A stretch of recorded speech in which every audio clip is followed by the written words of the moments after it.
Latin America is turning to the right. We will take a look at the political shift in the region. Hello, I'm Anand Naidu, and this is The Heat.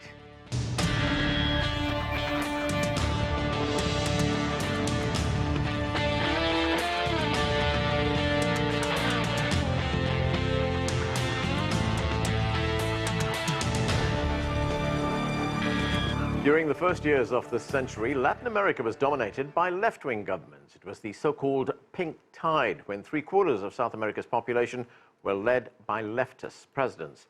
But the tide has since turned, with conservative and right-wing candidates winning election in several countries. CGTN's Paulo Cabral has this report from Sao Paulo. The political right wing is gaining ground in South America. Brazil's president-elect, Jair Bolsonaro, is just the latest example in a series of elections which saw leftists defeated over the last few years. Bolsonaro's win ended a string of 4 electoral victories for Brazil's Workers' Party. More shifts to the right were seen this year in Chile, where voters returned conservative SEBASTIAN PINERA to power, in Paraguay with April's election of President Mario ABDO Benitez, and in Colombia, where Ivan Duque bested his leftist opponent. Conservative Martín Vizcarra took the helm of Peru in March after Pedro Pablo Kuczynski was forced to resign. Last year, Lenin Moreno was elected with leftist support in Ecuador, but quickly shifted his government to the right. And back in 2015, businessman Mauricio Macri came to power in Argentina. Along with US President Donald Trump, these leaders are cheered by conservative groups, even celebrated in memes like this parody of a movie billboard for Guardians of the Galaxy. In this case, changed to Guardians of America. But the executive secretary of the Sao Paulo Forum, a group of Latin American leftist parties which thrived when the left was dominant in the region, disputes the notion that recent conservative wins amount to a wave.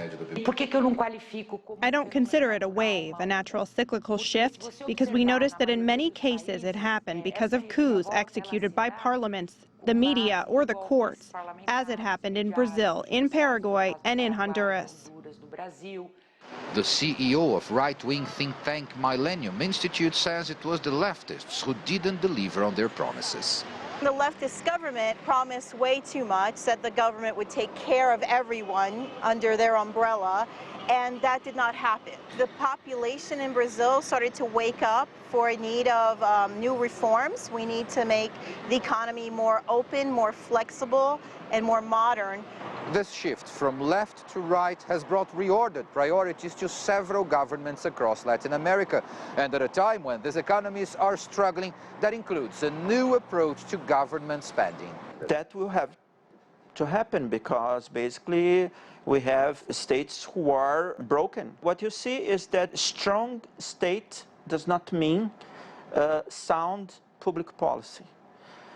What happened in several places in Latin America is that strong states, strong federal states, ended up in corruption, in lack of productivity.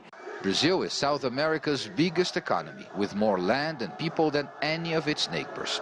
A right-wing government here will likely strengthen and solidify the continent's new conservative core. Paulo Cabral, CGTN, São Paulo.